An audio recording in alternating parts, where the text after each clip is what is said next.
pembicaranya hanya satu, mungkin waktunya agak longgar, tetapi diskusinya saya menurut saja panitia nanti ada berapa menit tersisa ya. Ya, kita langsung saja melihat materinya pada siang hari ini.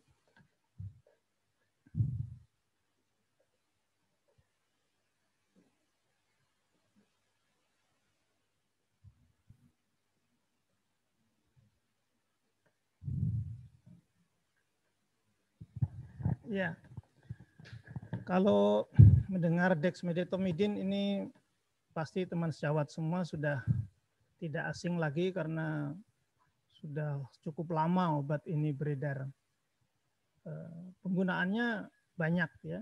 Kalau terus terang, kalau saya yang jarang di ICU, penggunaannya sebagai ajuvan anestesi. Tetapi karena memang peruntukannya ini cukup luas, juga pada beberapa prosedural, ya, tindakan prosedural juga bisa, sedasi di ICU juga bisa, maka pada siang hari ini khusus materi yang akan kita bahas, kita batasi pada penggunaan di ICU. Pokok bahasan pada siang hari ini mungkin sedikit saya mengulas tentang prinsip sedasi di ICU yang kita semua pasti sudah paham, lalu memperkenalkan dexmedetomidin, beberapa sifat farmakologinya, baru kemudian kita sama-sama melihat bagaimana penggunaannya sebagai sedasi di ICU.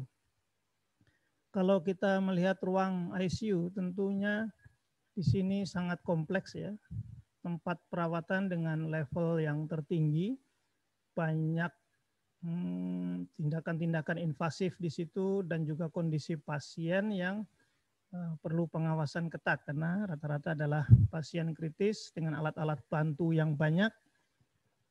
Juga suasananya kadang-kadang ribut. Ributnya itu bukan ini ya, tapi alat monitor, alarm dan sebagainya, dan pasien itu mungkin kalau tidak diberi sedasi yang cukup akan mengalami cukup stres di situ karena tidak bisa melihat alam luar, tidak tahu siang dan malam dan sebagainya. Jadi ini beberapa faktor ya, bahwa selain cemas sendiri juga ada rasa nyeri di situ, belum lagi kondisi-kondisi fisik dari pasien itu yang mungkin banyak ada gangguan, ada hipotermi, ada hipoksia, ada infeksi, ya, dan juga harus imobilisasi yang lama. Ini semua menimbulkan stres tersendiri. Khusus tentang cemas, ya, ada beberapa hal yang bisa memicu cemas di situ, di dalam ruang ICU khususnya. Dan cemas ini kalau dilihat pada lingkaran di kuning itu, bukan sesuatu yang sederhana, karena bisa berkembang menjadi delirium yang tidak kita inginkan, bahkan ada yang disebut dengan ICU psychosis. Ada panah-panah yang dari samping ini adalah bentuk-bentuk berbagai macam ya, bentuk-bentuk yang bisa menambah kecemasan bagi pasien yang dirawat. Sehingga sedasi dan analgesi itu mutlak diperlukan. Saya kira semua pasti memberikan sedasi dan analgesi pada pasien yang dirawat di ICU. Lebih detail untuk kita definisikan sebetulnya, ada komponen yang harus ada di dalam apa yang disebut dengan sedasi. Harus ada hipnosisnya, jadi ada memberikan efek tidur, tenang, lalu ada penghilang cemasnya. Ya, kalau idealnya lagi bisa memberi efek amnesia, jadi lupa. Ya, pernah ada perawatan di ruangan-ruangan ICU yang kurang mengenakkan, dia bisa lupa. Dan yang penting juga ada efek analgesi. Jadi tidak hanya sekedar sedasi, ya, tidak hanya sekedar sedasi. Kenapa perlu diberi sedasi dan analgesi? Banyak yang bisa disampaikan di sini ya. Tentunya untuk kenyamanan pasien supaya tidak nyeri dan bisa tidak cemas. Kemudian efek-efek simpatis ya yang kita tidak harapkan kalau terlalu overflow simpatis di situ. Ya, perawat juga lebih mudah melakukan manipulasi pada pasien yang kooperatif karena tenang. Tidur bukan berarti kemudian tidur tanpa memberi respon. tidur yang terlalu dalam juga tidak bagus ya, karena nanti dari perawat dan sebagainya tidak bisa komunikasi, tidak bisa memberi perawatan yang seharusnya. Kemudian supaya ventilator bisa sinkron dengan baik, kemudian dan seterusnya. Nah, tetapi tidak mudah memberikan sedasi seperti yang tadi disebutkan ya.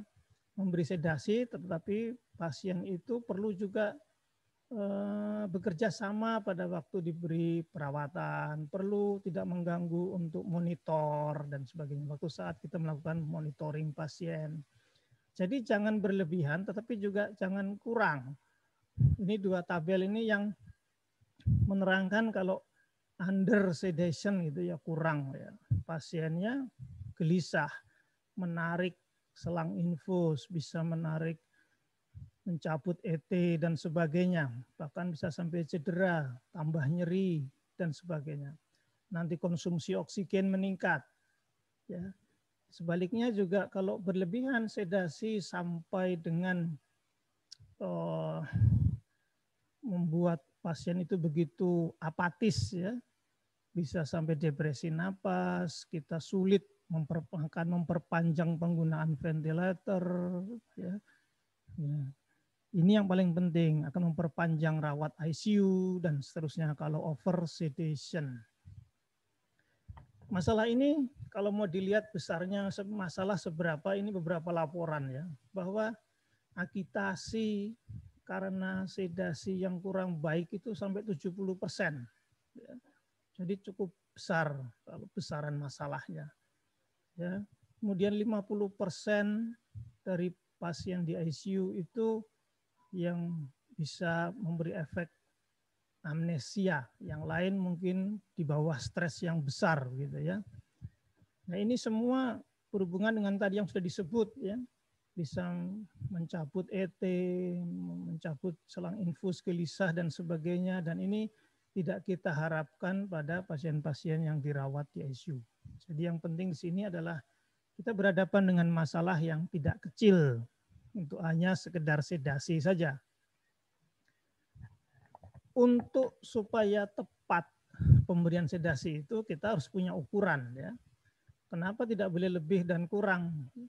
Karena nanti tidak mencapai sasaran yang diinginkan. Jadi sebaiknya semua obat sedasi itu bisa dititrasi ya, ada ukurannya.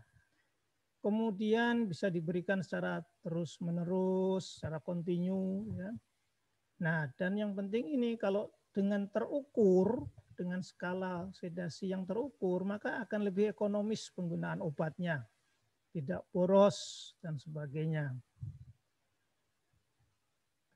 Ini salah satu skala yang banyak sebetulnya kalau direferensi tentang skala sedasi.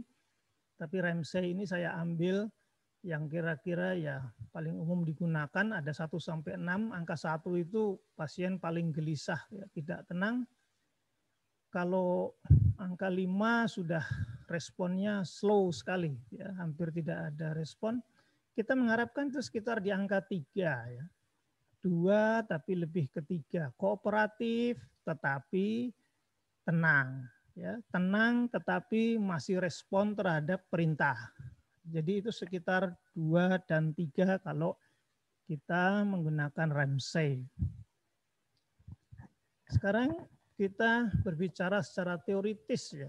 Setelah tadi ada komponen-komponen sedasi analgesi, kalau boleh ada obat itu yang ideal, yang sedatif itu seperti ini. Ya, bisa diatur onsetnya cepat, recovery-nya cepat. Ya. Kemudian tidak ada akumulasi, mudah diatur tadi skor level sedasinya. Dan yang penting ini tidak depresi nafas sehingga tidak memperpanjang penggunaan ventilator. Akumulasi itu maksudnya kalau sudah diberi sedasi 2-3 hari nanti memperlama waktu weaning, itu tidak diharapkan ya. Kemudian mudah dari keperawatan untuk menghandle pasien, berkomunikasi ya. Jadi sedasi, obat sedasi yang memungkinkan pasien tetap bisa melakukan perintah dengan baik dan juga murah ya. Ini jadi maunya banyak, bagus-bagus semua, tapi juga pengennya yang murah ya, namanya ideal ya. Namanya ideal gitu ya, mungkin ada, mungkin juga entah ada enggak yang seperti ini lengkapnya. Sekarang kita kembali lagi, tadi ada komponen ya, sedasi, analgesi. Lalu ada juga disebutkan amnesi, hipnosis, ansiolisis. Menghilangkan cemas, tidur, alangkah baiknya kalau ada amnesia juga. Apa yang sering dipakai teman sejawat semua di ruangan? Yang pertama opioid, pasti ya. Ini yang murah dan tersedia di mana-mana. Tetapi sayangnya kita lihat hanya bisa bekerja pada 2 dari 4 komponen ideal sebuah sedatif. Ya, ya agak tidur-tidur sedikit dan menghilangkan nyeri. Ya. Tapi tapi mungkin cemasnya masih dan sebagainya. Ya, masih bisa menimbulkan agitasi juga.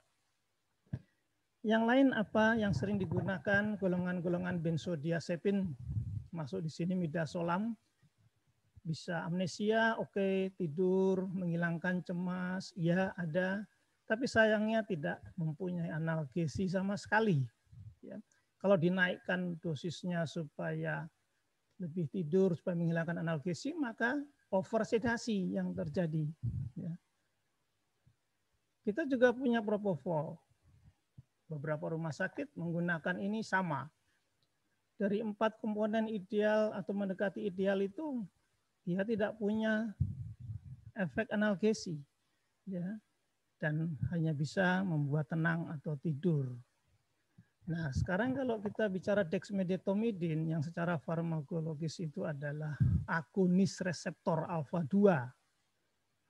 Dia mempunyai efek analgesi, nanti dilihat karena bekerja di locus coeruleus di otak, mempunyai efek hipnosis dan juga menghilangkan cemas, ansiolisis. Ya.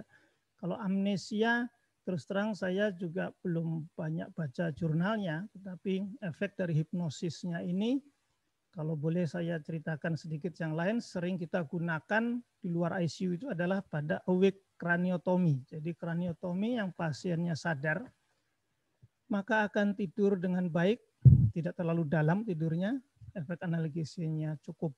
Ya. Jadi ini tempat daripada alfa-2 agonis. Sekarang kembali kita lihat obat-obat sedasi analgesi yang ada selama ini yang digunakan sehari-hari. Tampaknya semua itu bukannya tanpa masalah. Ya. Ada saja macam-macam problem yang menyertai. Ya. Midazolam itu prolong weaning, termasuk opioid. Ya. Ada juga yang depresi respirasi, hampir rata-rata depresi respirasi. Kemudian propofol juga ini isu-isu tentang hiperlipidemia karena pelarut atau pembawanya juga lipid dan lain-lain problem. Yang ini juga abuse potensial ya, penyalahgunaan obat dan toleransi. Toleransi itu artinya kalau sekarang diberikan nanti 2-3 hari lagi maka diperlukan dosis makin besar untuk mendapatkan efek yang sama.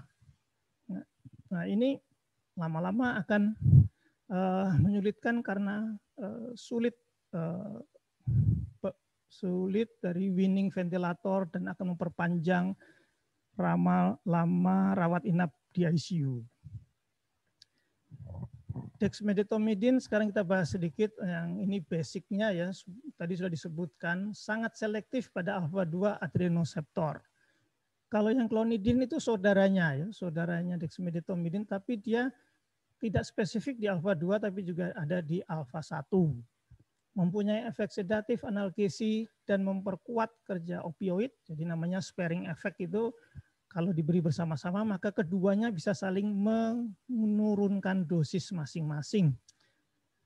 Selain untuk adjuvan dalam anestesi umum juga sudah banyak ditulis dalam kepustakaan untuk digunakan di ICU, ya, intensive care. Secara umum dosisnya adalah kita memakai loading 1 mikro per kilo, diberikan secara perlahan-lahan antara 10 sampai 20 menit, dilanjutkan dengan rumatan. Ya, rumatan ini bisa dengan siring pump dan sebagainya. dengan rentang dosis 0,2 sampai 0,7 mikro per kilogram berat badan per jam.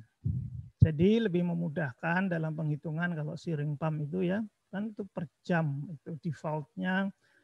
Jadi mudah lah, 0,2 sampai 0,7 per kilo per jam. Satu file itu sekitar 200 mikro isinya. Ya, jadi ada urutan di situ ya, loading dose, lalu maintenance. Tapi kadang-kadang kondisi-kondisi pasien yang sudah mendapat sedasi sebelumnya, ya sudah terintubasi.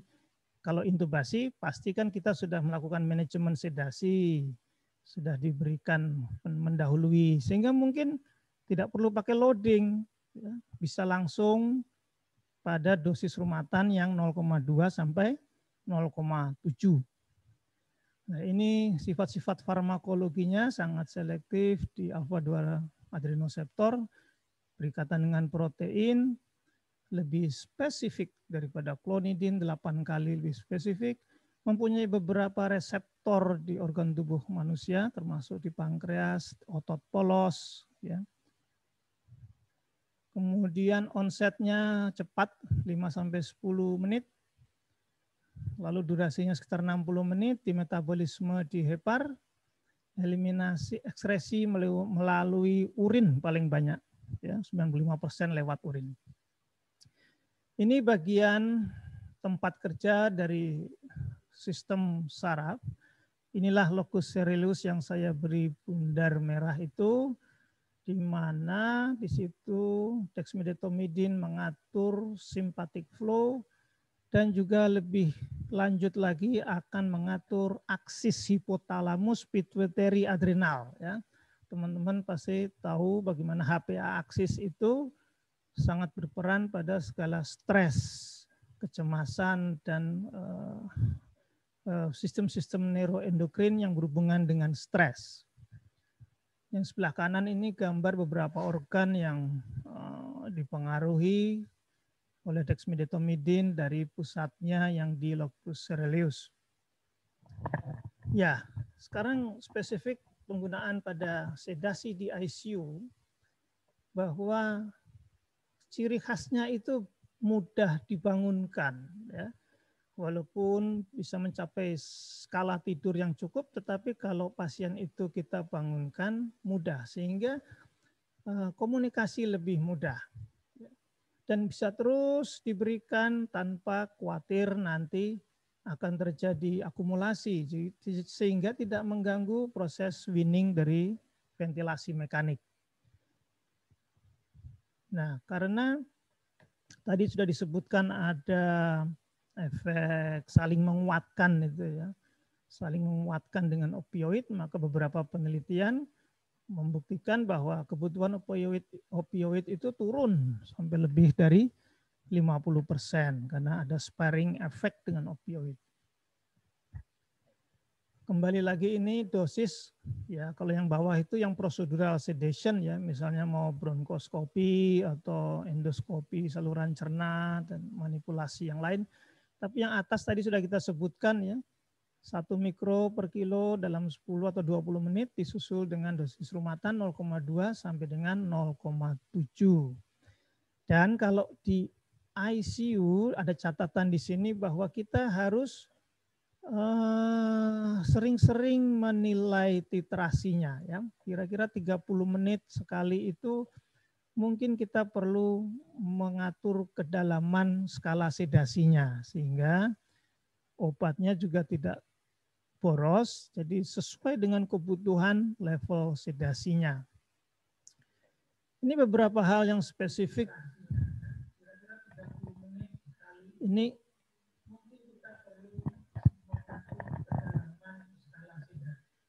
Ini beberapa hal yang spesifik ya, dari penggunaan atau keunggulan dexmedetomidin dibandingkan midazolam.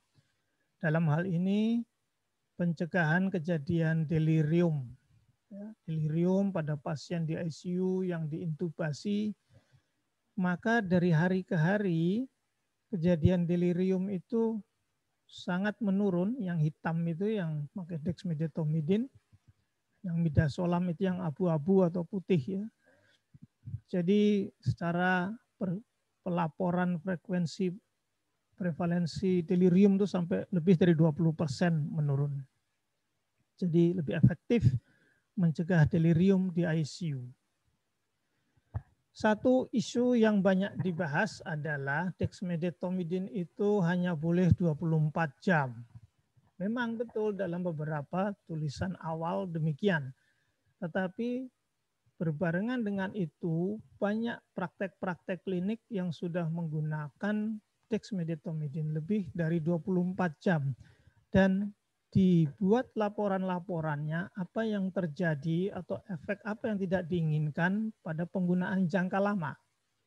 Slide ini menunjukkan ya penggunaan dan keamanan dexmedetomidine pada long term, jangka lama di ICU ya, sebagai sedasi. Kalau yang A itu grafik yang atas ini adalah gambaran mean arterial blood pressure gitu ya. Gambaran rata MAP itu dari jam keempat, jam 8, 12 sampai 24 jam pasca dexmedetomidine dihentikan. Ya.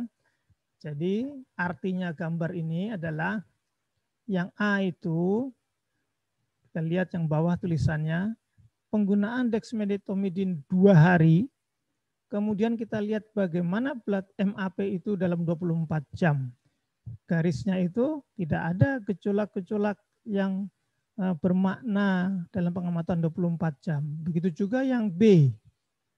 Bagaimana dexmedetomidine yang sudah digunakan 3-5 hari kemudian di stop. Apa yang terjadi dalam 24 jam berikutnya juga tampak MAP itu masih dalam rentang yang normal, tidak ada gejolak ya.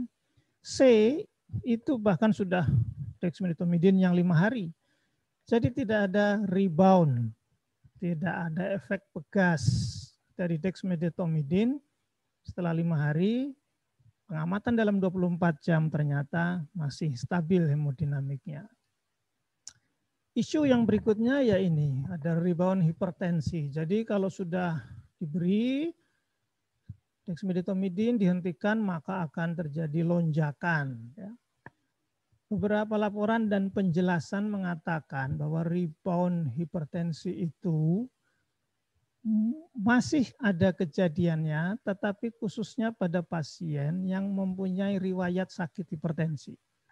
Jadi 70% lebih kejadian rebound itu kalau memang latar belakangnya hipertensi. Ya wajar saja kalau setelah pemberian dexmedetomidine lalu tensinya kembali kepada kondisi hipertensi itu sangat mempengaruhi. Ya. Sangat sedikit kejadian pada pasien yang tanpa latar belakang sakit hipertensi. Kemudian kalau dibandingkan dengan ya, rebound hipertensi itu dex dibandingkan propofol bandingkan midazolam.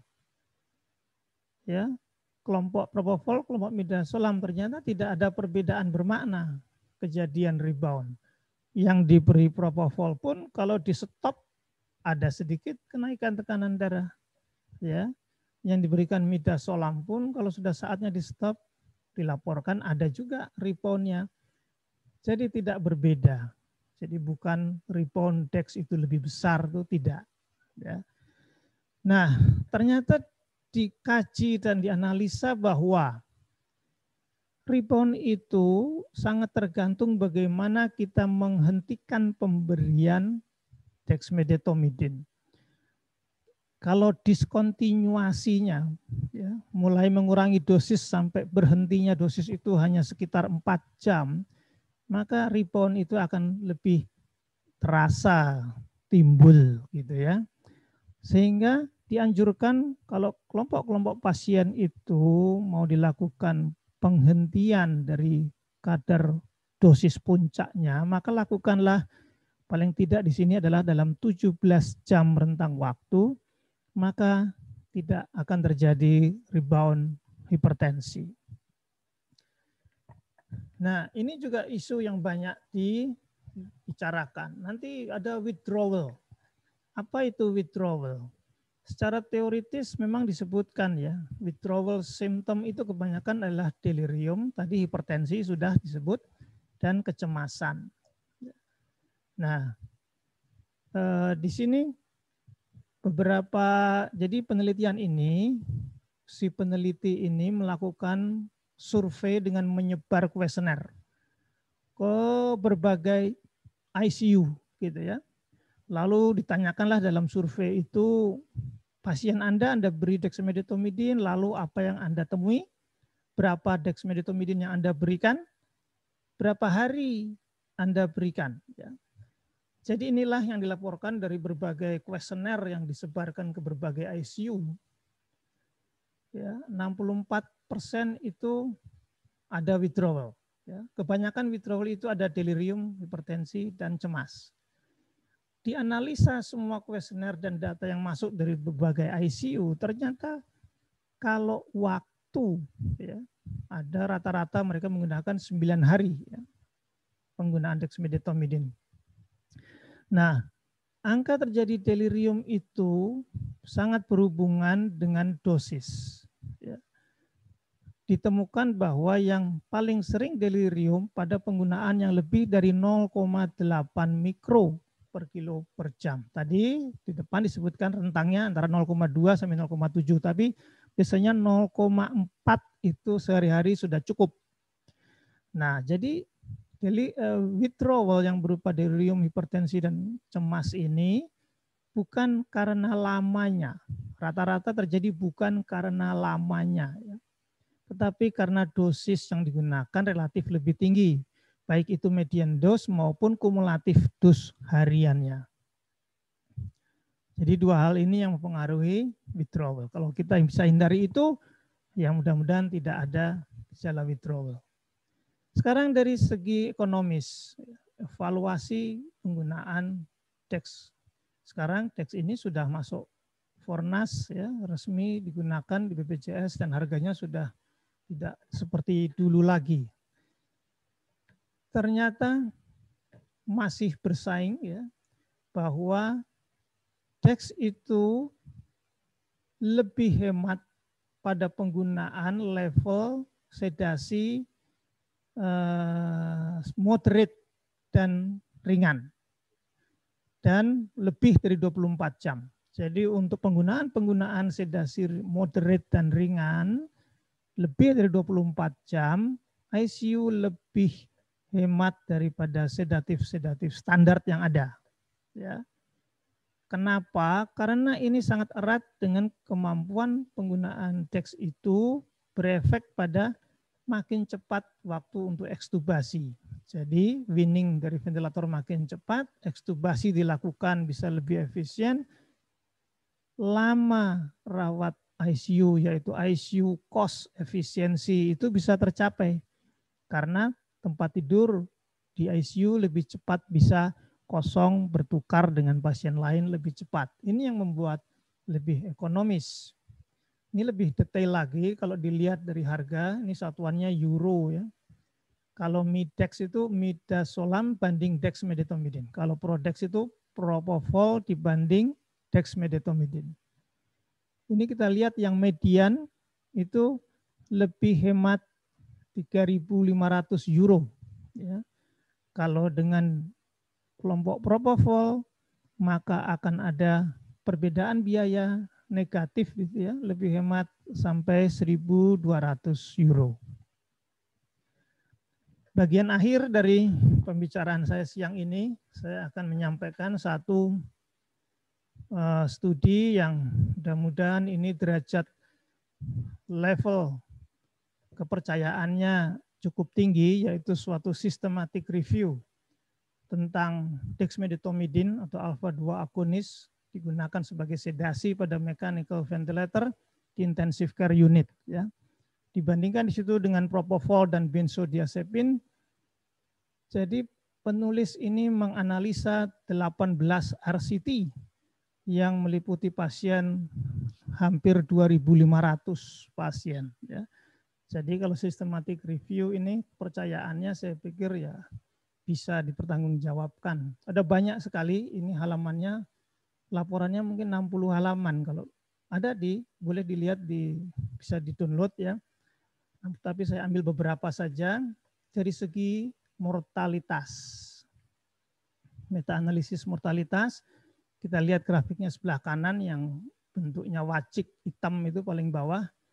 Dexmedetomidine maupun sedasi yang lain tidak ada perbedaan. Jadi sama mortalitasnya, ada di tengah. Tidak ada kecenderungan ke salah satu sisi.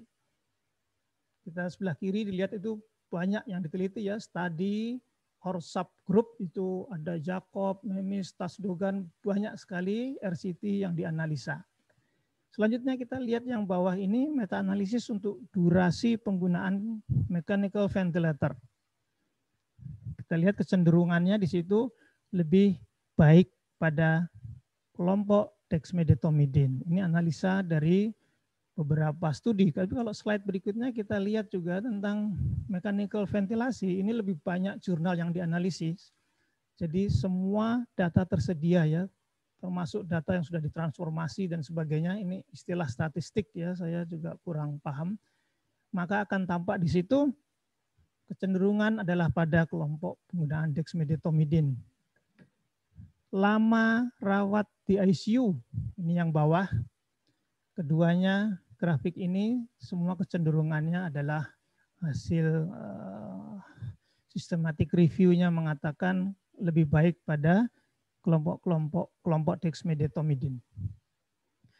Jadi sebagai penutup ringkasan begitu ya, bisa kita sebutkan di sini intinya adalah mempunyai keunggulan untuk mengurangi lama penggunaan mechanical ventilator, lebih cepat weaning ya. Dan untungnya itu level sedasinya masih sangat memungkinkan untuk berkomunikasi dengan pasien, kooperatif dalam menerima perawatan dibandingkan dengan propofol dan midazolam yang cenderung tidurnya lebih terlalu dalam. Kemudian dari sudut ekonomisnya, kalau pakai level sedasi moderate dan 24 jam, maka sangat lebih menguntungkan memakai dexmedetomidine dikarenakan waktu weaning sampai ekstubasi itu lebih cepat dengan dexmedetomidine. Satu keuntungan lain lagi dari sifat sedasi dexmedetomidine yang mudah dibangunkan, mudah diajak komunikasi adalah kalaupun ada nyeri ataupun keluhan lain itu bisa diketahui dan dengan mudah kita bisa menambahkan adjuvan sebagai second line terapi ya. Jadi kalaupun ada ya, walaupun dexmedetomidine sudah diberikan, ada nyeri dan sebagainya, karena komunikasi dan pasiennya itu bisa sadar, bisa mengikuti perintah, maka mudah ditambahkan opioid untuk second line terapi. Tetapi sebetulnya pada kenyataannya hampir 60% lebih tidak pernah diperlukan tambahan ya, tidak pernah diperlukan tambahan pasien yang mendapat dexmedetomidine di ICU untuk masalah nyeri dan cemas ya, walaupun itu memungkinkan karena pasiennya mudah berkomunikasi.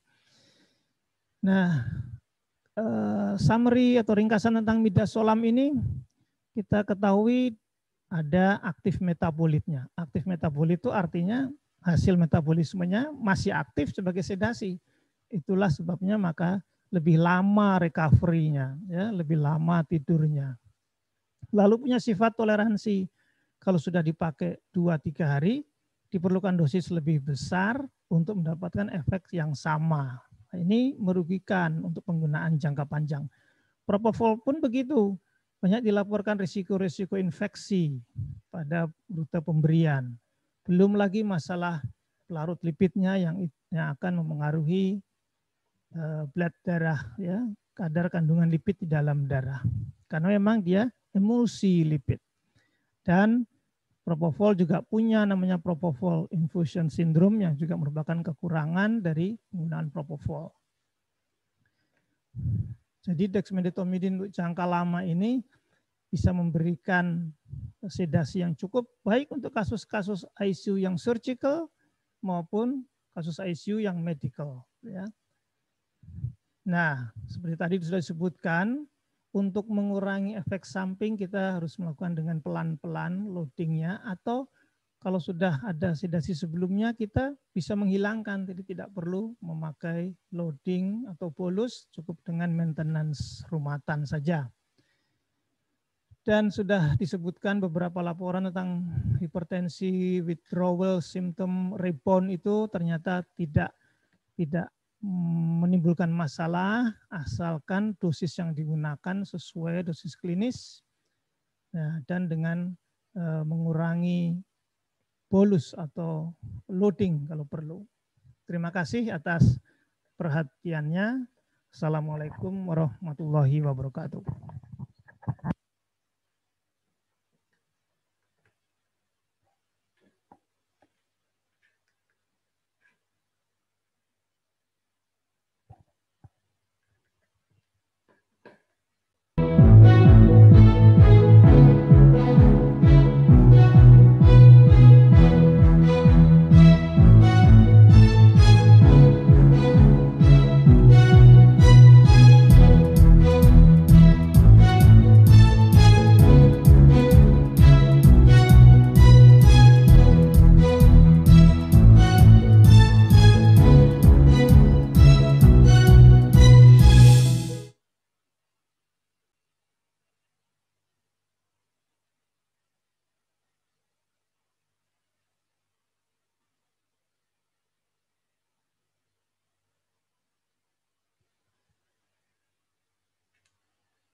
Ya, terima kasih Dr. Sofyan atas penjelasannya mengenai penggunaan dexmedetomidine di ICU sebagai sedasi. Sekarang saatnya sesi tanya jawab. Sudah ada beberapa pertanyaan yang masuk. Bisa langsung dijawab satu persatu, gitu. Ya. Yang pertama ada pertanyaan dari Dr. Aulia Nur. Apakah ada perbedaan dosis maintenance dex terhadap pasien dengan gangguan hepar dan CKD? Ya, terima kasih. Ini saya membacanya punyanya Listiana ini. Aulia Nur di atas ya? Iya. Memang karena metabolismenya di hepar pasti akan ada pengaruh pada dosis ya. Sehingga apalagi juga ginjal tadi ekskresinya saya kira ada harus penyesuaian dosis ya. Tapi ada rentang dosis di situ antara 0,2 sampai 0,7. Silahkan saja kita bisa memulai selalu dari dosis yang terkecil untuk melihat efek sedasi yang kita inginkan ya. Sehingga tidak menimbulkan akumulasi yang terlalu mengganggu. Saya kira itu saja ya. Pasti penyesuaian dosis pada semua kondisi gagal organ itu diperlukan.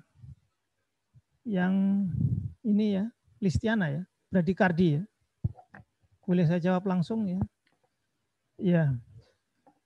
Kondisi bradikardi ini memang tergantung dari bagaimana heart rate awal pasien tersebut ya. Kalau pada awake craniotomy yang pasiennya relatif memang ada syaratnya kalau awake craniotomy ya. Sampai pada heart rate masih 50, asal hemodinamiknya baik, kita tidak perlu terlalu banyak intervensi. Biasanya kita kalau ada bradikardi pertama kali adalah penyesuaian dosis dulu ya. Kalau terjadi pada saat loading, ya loadingnya kita hentikan. Bradikardi akan segera teratasi. Kemudian kalau pada saat maintenance diturunkan saja, biasanya kita di 0,4, agak bradikardi kita turunkan dulu ke 0,2. Kalau memang itu diperlukan membahayakan ya tentunya kita harus memakai obat-obat untuk rescue, penyelamatan dengan SA dan sebagainya. Tetapi tanyakan di sini apa yang sebaiknya dilakukan pertama kali adalah penyesuaian dosis. Dan itu langsung akan memberikan efek yang cepat karena onset dan kerjanya itu cepat ya. Begitu dosis diturunkan akan membaik bradikardinya. Kontraindikasi gagal jantung memang ini karena dexmedetomidine ini adalah simpatis block ya. Jadi akan mengurangi flow simpatis. Sangat tidak tepat pada semua kondisi yang low cardiac output ya, low cardiac output syndrome, juga kondisi-kondisi yang hipovolemi karena perdarahan, di mana di situ diperlukan kompensasi dari sistem simpatis untuk takikardi dan sebagainya. Jadi ini memang ada kontraindikasinya. Gagal jantung termasuk juga pada kemampuan cardiac output yang sudah menurun, tidak dianjurkan ya, karena kerjanya adalah mengurangi dari overflow simpatis. Ada lagi yang lain?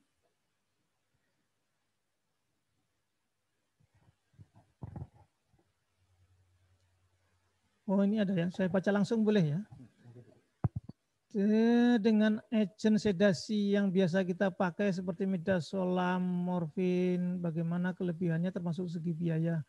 Ya tadi sudah disebutkan ya. Jadi tingkat sedasinya dari dexmedetomidin itu tidur tetapi mudah dibangunkan, akumulasinya sedikit, tidak ada toleransi sehingga tidak ada dosis yang terus meningkat. Efek-efek samping semua dari morfin yang disebutkan oleh Putri Sujiwa ini tidak ada ya.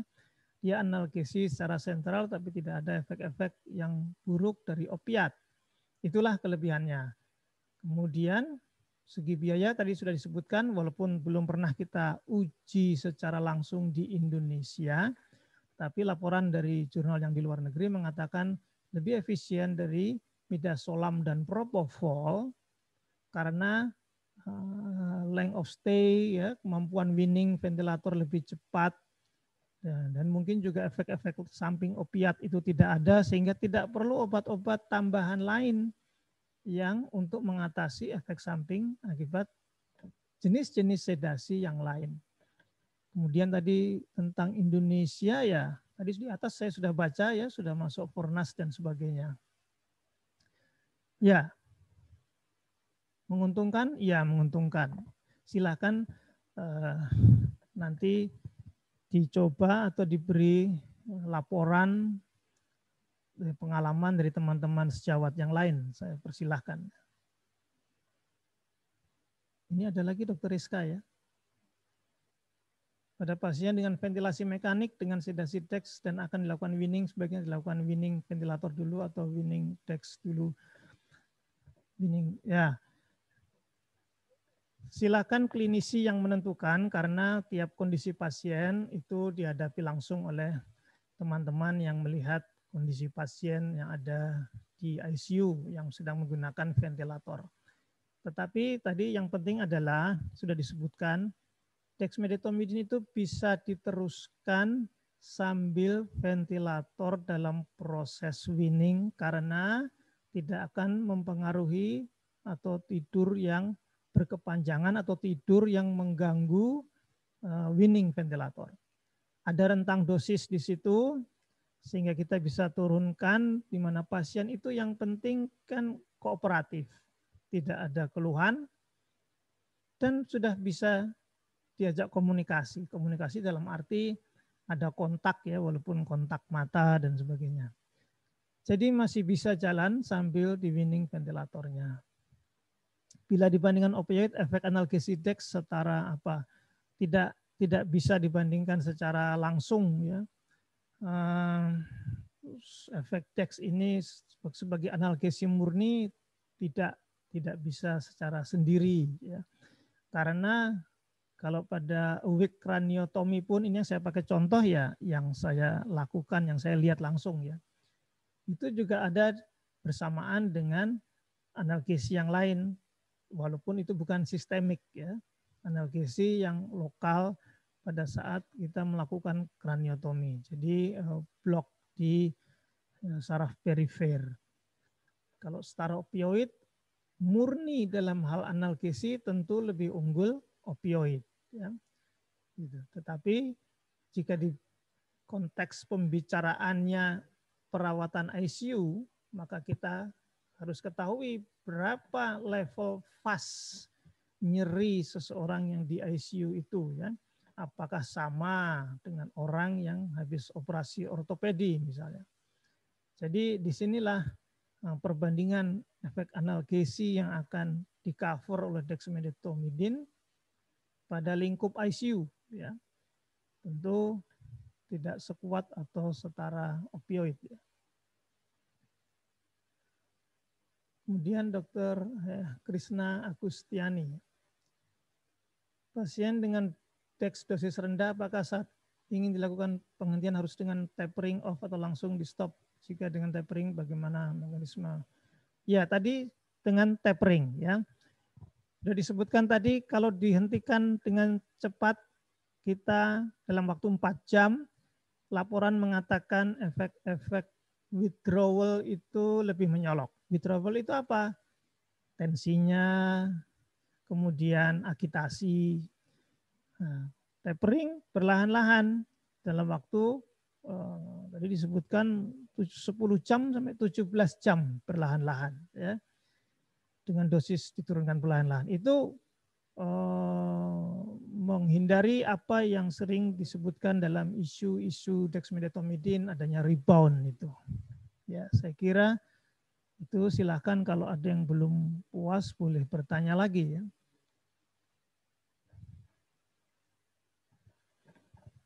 Jadi sebaiknya ya dengan tapering. Tapi taperingnya bukan berhari-hari, ya. Taperingnya dalam jam, hitungan jam. Ada lagi yang belum saya jawab? Silakan. Ya, terima kasih Dr. Muhammad Sofyan Harahap atas jawabannya. Jadi emang dari dexmedetomidine ini cukup menarik ya dok ya, di mana pasien obatan ini dapat digunakan sebagai sedasi yang cukup ideal pada pasien-pasien di ICU ya, di mana dia memiliki efek sedasi dan analgetik dan dapat mengurangi penggunaan dalam jangka panjang seperti itu. Jadi bisa segera weaning dan ekstubasi pasiennya. Sekian acara webinar ini. Terima kasih saya ucapkan pada Dr. Muhammad Sofyan Harahap atas waktunya. Dan terima kasih pula pada Pfizer sebagai pendukung acara dalam webinar siang hari ini. Tidak lupa juga terima kasih kepada para peserta yang telah hadir dalam kegiatan webinar pada siang hari ini. Kurang lebihnya mohon maaf. Wassalamualaikum warahmatullahi wabarakatuh. Waalaikumsalam warahmatullahi wabarakatuh.